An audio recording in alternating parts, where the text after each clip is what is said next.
Governors of the All Progressives Congress have started plans for the composition of a national campaign team for the upcoming election of Kogi, Imo and Bayelsa states. At a late-night meeting in the nation's capital, Governor Hope Uzodinma, who is chairman of the Progressive Governors Forum, expressed confidence that the party would win in the three states. Happy Dalawal reports.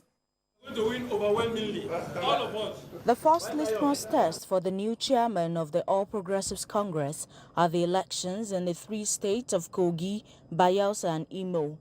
According to the Electoral Act 2022, the Independent National Electoral Commission had fixed 11th of November 2023 for the governorship election in the three states. The task of winning the election in Imo and Kogi State might not be as daunting as that of Bayelsa State, given the fact that the APC in Bayelsa is disgruntled. For Imo State, the recent handshake between the incumbent Governor Hope Uzodinma and former Governor Richard Okorocha seems to hint at a reconciliation ahead of the election. This meeting of APC governors, which had in attendance the party national chairman and the candidate of the party for Bayelsa state election, Timipre Silva, is to discuss on preparations towards the elections. We had our meetings, part of our consultations, and also used the opportunity to listen to our national chairman, who came to brief us on the activities of the party and the proposed reforms intended to carry out in the party. So it was just a family discussion. It's part of our discussion, like I told you, was the briefing from the chairman. And inclusive is also preparation for the upcoming governorship election in three states. While APC's main opposition seems to be the PDP in the three states, it is unclear how the tide will turn. Habida Lawal, TVC News, Abuja. Away from that, the Federal Capital Territory Internal Revenue Service has reaffirmed that the ongoing harmonization drive in the FCT is a done deal and all concerns raised by stakeholders will be addressed accordingly. During the signing of the Memorandum of Understanding on Revenue Harmonization with Kuje Area Council in Abuja, the Executive Chairman of FCT IRS, Haruna Abdullahi, stated that stakeholders are encouraged to ask questions and the service remains committed to providing answers, addressing concerns and fostering greater understanding. According to him, the signed MOU between FCT IRS and Kuje Area Council will provide interested parties with a clear framework outlining their respective roles and shared responsibilities. Today's MOU between FCT IRS and Kuje Area Council aims to further clarify for all stakeholders the delineated roles and shared responsibilities in our harmonized revenue collection drive. This is not just about Kuje. It's a template, a beacon of what can be achieved when organizations come together for greater good. Just signing MOU on harmonization of revenue, but Kuje Area Council on its own has found FCT IRS worthy to delegate its responsibility of collecting other revenue heads, abination, exclusive of the area council after harmonization. Henceforth, FCT IRS will be collecting on behalf of the area council. They will do that in conjunction with the staff of the revenue department of the area council. The FCT administration will be taking over the function of revenue collection by the area council. As it is in all the states of the federations, they all have their internal revenue service. This is an independent body to collect revenue and advise parties on what we have collected. Zamfara state government has threatened to shut down tax defaulting organizations in the state. The organizations, according to the government, are owing taxes between the year 2018 and 2023. While addressing journalists in Gusau, the acting chairman, Zamfara State Revenue Services, Shehu Gumi, said the agency has followed due process in serving non-compliant notices to the affected organizations. Our next line of actions, which is in line with the prohibition of the law, is to go and seek for a court order and distrain their organizations. And when we distrain, if they fail, to abide by the prohibition of paying the tax, we have the right even to sell of their property and recover the money due to the state government. It's also contained in the law. The law has given us that power. Now, after this, if they fail to comply, we'll go and seek court order and district. That is, we'll close their business. Then, if they fail to, within stipulated period of time, we will sell off the properties and recover our money. That is the tax due to the government.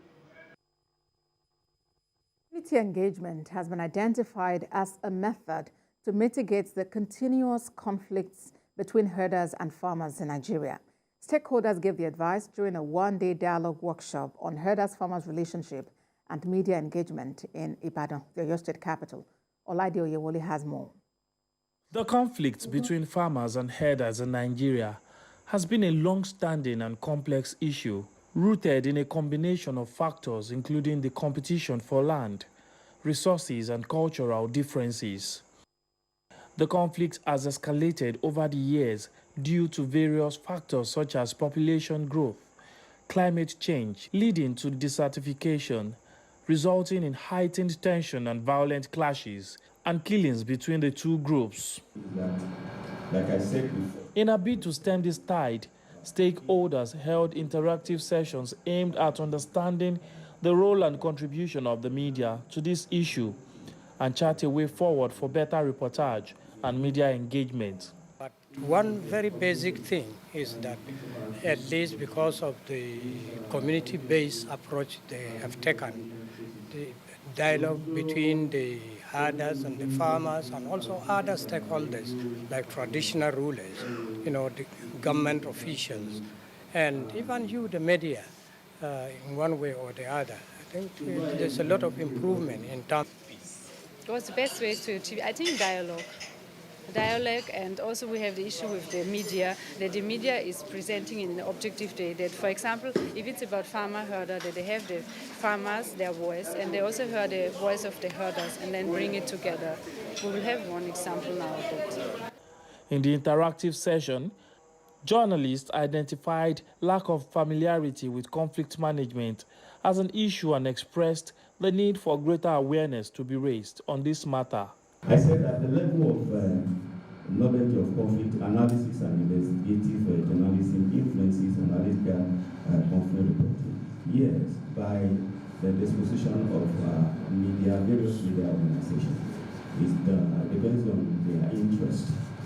The workshop is aimed at understanding the role and contribution of media to this relationship and to explore possible ways forward for better reportage and media engagement.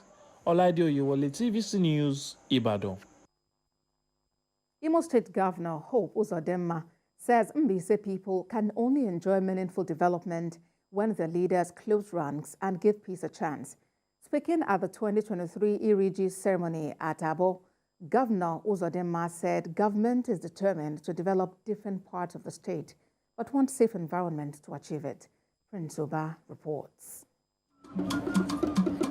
Mbise in Imo State is made up of 3 local government areas, which include Abo, Ahiazu, and Eznihiti. The Iriji Festival is widely attended by both visitors and Mbise's sons and daughters, both at home and in the diaspora. This festival is celebrated every 15th of August.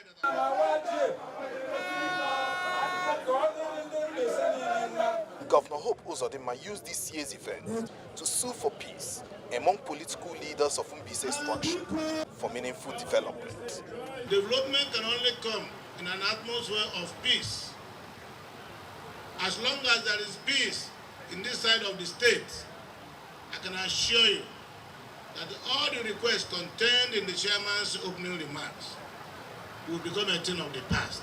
The willingness to do it is there, but we need an enabling environment. We need peace, we need unity, we need love to make meaningful progress. I grew up in this land called Mbise, where people show love to each other. I grew up here where people valued life. There was dignity of life in Mbise. I saw people determined to make progress through education and all aspects of life, activities and trade. the governorship candidate of Action Democratic Party in the November election, who is also an Iriji Mbise, spoke on the significance of the festival to Mbise people.